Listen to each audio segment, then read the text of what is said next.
I'm Courtney. I want you all to close your eyes right now and think back to when you were 9 years old. Okay, open your eyes. I'm pretty sure you all created a very vivid image in your mind of running around outside with friends, eating junk food, and not having a care in the world. Now imagine you get really sick. So sick that you're hospitalized and have various tests performed to figure out what's wrong with you. A doctor comes in and tells you, you have type 1 diabetes, and for the rest of your life, you need insulin injections to survive. I'm pretty sure most of you would feel like your life is completely over and it's time to throw in the towel at the age of 9. This situation actually happened to someone very dear to me. He is now an adult with type 1 diabetes, and he has a pump that gives insulin throughout the day instead of taking multiple shots. He has to monitor his blood sugar around the clock, and if it becomes too high or too low, action has to be taken. Believe me, it's really sad watching someone that you love be admitted into the hospital because their blood sugar is sky high and won't come down, or rushing to the kitchen to get them a cup of orange juice because their blood sugar is so low that they go into a diabetic coma. Type 1 diabetes, otherwise known as juvenile diabetes, is not the only type of diabetes. There is also type 2. Living with either type of diabetes requires a change of lifestyle and diet. It is important to understand what both types of diabetes are, how to treat it, and how to live a healthier lifestyle with diabetes, because diabetes is becoming an epidemic in America. Let's first start off by learning about what type 1 diabetes is and how different it is from type 2 diabetes. Type 1 diabetes, or the medical term type 1 diabetes mellitus, is not a disease that comes from eating unhealthy food. Type 1 diabetes is something that just happens in the time period of childhood to early adulthood. The pancreas stops producing insulin, so you need to inject insulin to survive. Type 1 diabetes affects over 340,000 people in the United States, according to recent research conducted in 2005, and half of that number is children affected by it. There is no cure for type 1 diabetes. Some people can be candidates for a pancreas transplant, but it's very rare. Hopefully in the future, stem cells can be used for treatment. The first point I would like to make is, what in the world is type 1 diabetes and what are the symptoms of it? Now, I'll keep everything in layman's terms when I talk about type 1 diabetes. In the book, Type 1 Diabetes for Dummies by Dr. Alan Rubin defines type 1 diabetes as an autoimmune disease, which means that the body fights off the bad stuff and the good stuff, and in this case, the body fights off the cells that produce insulin. Insulin is a chemical in the body that controls blood glucose, which is sugar, which gives us quick energy. So without the body producing insulin naturally, people have to inject it through shots or a pump. According to Dr. Rubin, type 1 diabetes is genetic. A chromosome, which makes up our DNA, carries a spot on chromosome number 6 called HLA complexes. There are many HLA complexes in our body, but certain ones are associated with type 1 diabetes. Now, if someone that has a specific HLA complex becomes sick with, say, a viral infection, then boom, they become diabetic. Let me make it clear that the person does not become diabetic instantaneously. It takes a few years for the symptoms to show. Once the body has destroyed all of the reserved insulin in the pancreas, that's when symptoms appear. Which leads me to my next point. What are the symptoms of diabetes? The most common symptoms that are shown are very thirsty, very tired, very weak, abdominal pains, mood swings, and frequent use of the bathroom, according to Dr. Rubin. Once the child starts showing signs of diabetes, you need to take them to a doctor so blood tests can be performed.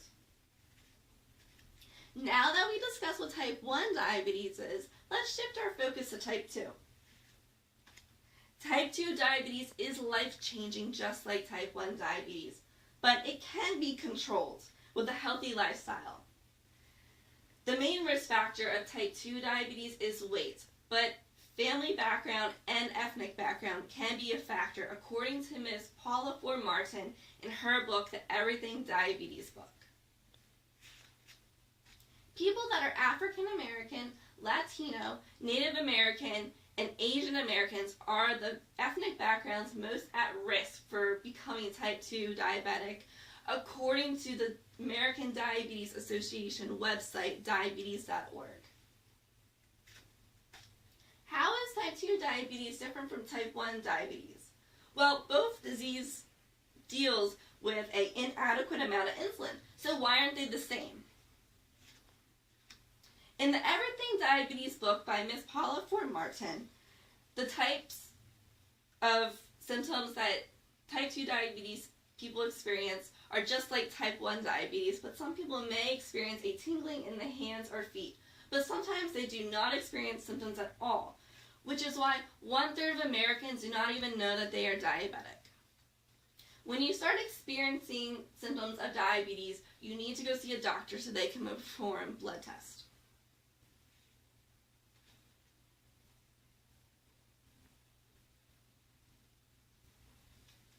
People with type 2 diabetes are insulin resistant, but a decent amount of insulin in the body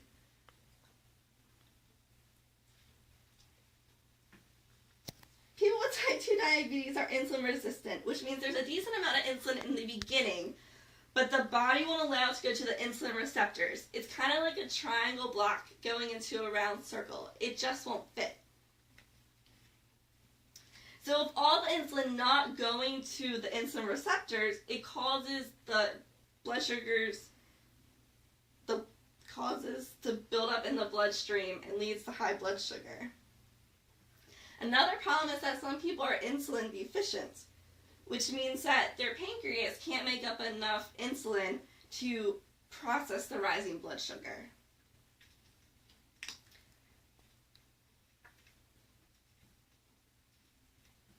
Now that we've learned about both types of diabetes, it's time to shift our focus one last time as to how to live a healthy lifestyle in the fullest with diabetes. So let's ask ourselves, what can we do to help someone that is diabetic or on the borderline of becoming diabetic live their life to the fullest?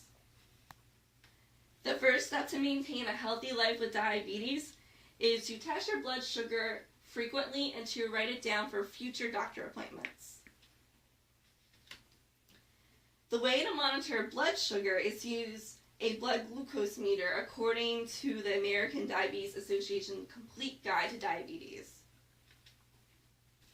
I found the steps how to check blood sugars on the American Diabetes American website, diabetes.org. The first step is to wash your hands and to insert a test strip into the meter. Next, you want to use a Lancet device, which is like a needle, to prick your finger and bring blood to the surface. Touch the drop of blood to the test strip and wait for the results to appear on the meter.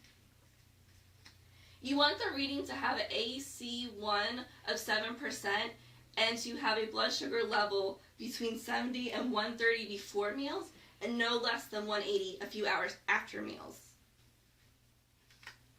With type 1 and type 2 diabetes, having a better diet can help someone live a better lifestyle.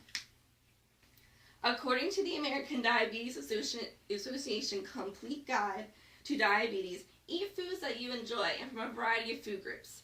It's best to eat vegetables, fruits, and carbs and to avoid excess fats and sugars. Exercising daily is a great way to maintain a healthy lifestyle being diabetic. We have talked about a lot of information on both types of diabetes and how to live a healthier lifestyle with diabetes. So now let's recap on our information. Okay. This is type 1 diabetes mellitus. This is chromosome 6, And this is the HLA region where diabetes can occur if someone carries a specific chromosome.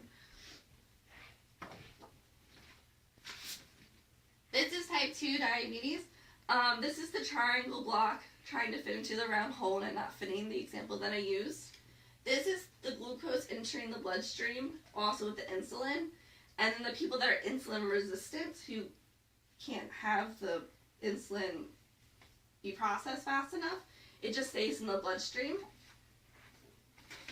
Finally, how to check your blood sugar. Now, I'm not going to do this because I did the other night, and I don't want to scare anyone because it kind of hurt for me because I don't like needles. Okay, so the first step you want to do is wash your hands and insert the test strip into the meter. So here's the meter. Here's your test strip, and you just insert it into the top. Then you want to use the Lance device to prick your finger. That's what this is. Then you touch the drop of blood to the test strip, and you wait for the results to appear. Once again, you want a reading to be an ACL1 of 7%, the sugar level to be between 70 and 130 before a meal, and no less than 180 a few hours after a meal.